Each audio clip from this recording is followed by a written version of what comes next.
So this is the difference between conventional wisdom and twisted wisdom. Conventional wisdom is, and most therapists and Rabbanim would tell you, that you tell your son, Chaim, outside in the street, if you don't wear a yarmulke, there's nothing we can do.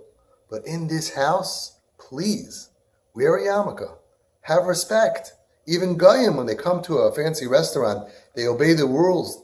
There's respect of the house. Respect the Kedusha, the other kids. Bobby comes to visit. You got to show respect. Twisted wisdom is as follows. You take Chaim and you pull him in and you look at his eyes and you say, Chaim, outside in the street, if you have to dress up for someone to like you, there's nothing we can do. But in this house, never. Never dress up because we love the real you.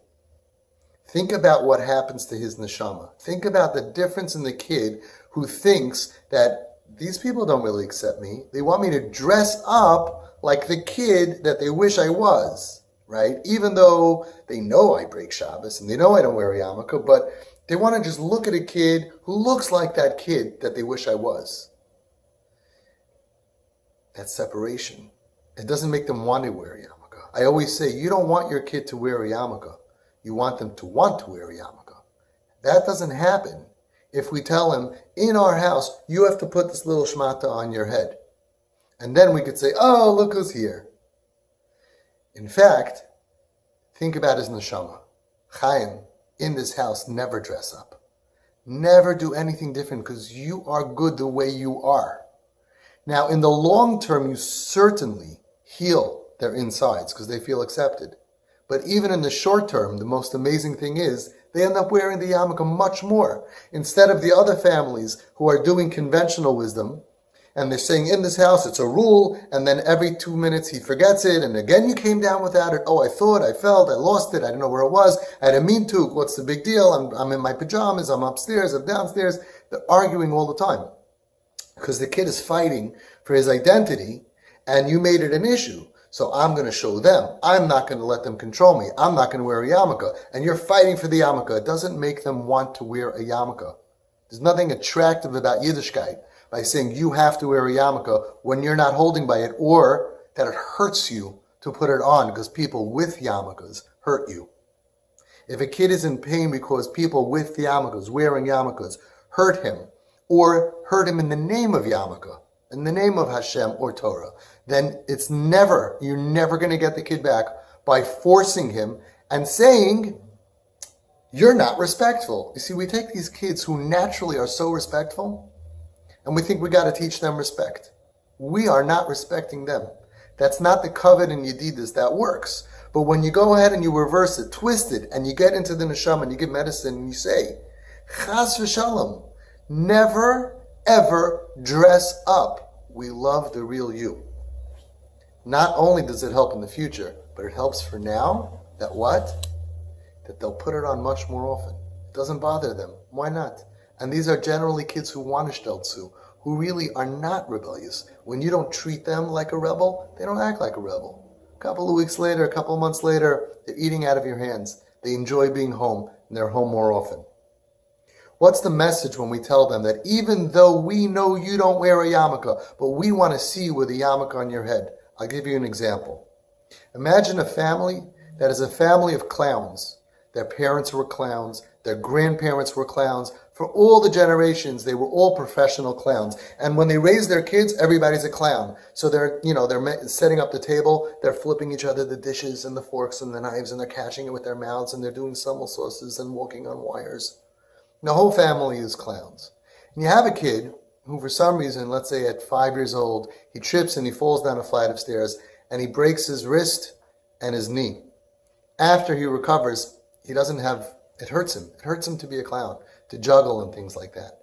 So he ends up dropping out of clown school. Doesn't work out for him. A couple of years later, he's coming home for the holidays, and the parents call him up and they say, Johnny, we know that you're not a clown.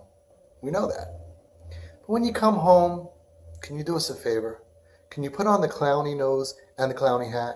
Because when we look around at our kids at our table, at the dinner table, we would feel so much better if at least we can kind of make believe and fool ourselves into thinking that you're really a clown.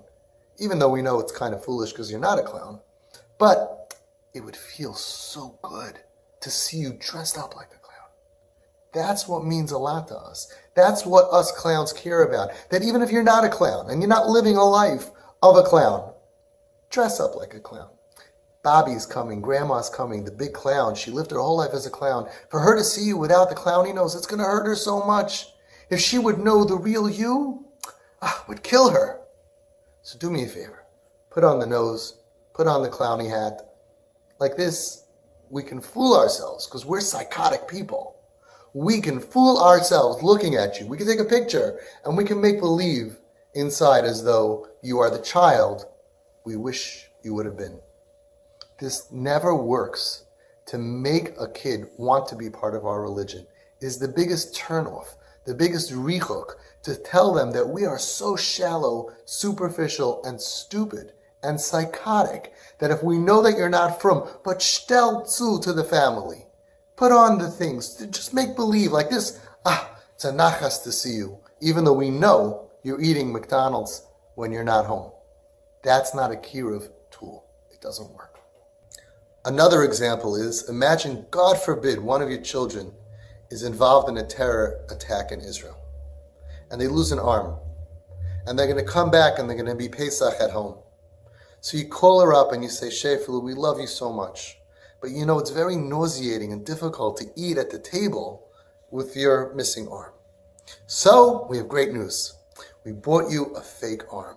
And if you could just put it on, okay, if you just stick it in there under we'll give you like a jacket, and this way we could all make believe like you have an arm, and we don't have to deal with your life, with your pain.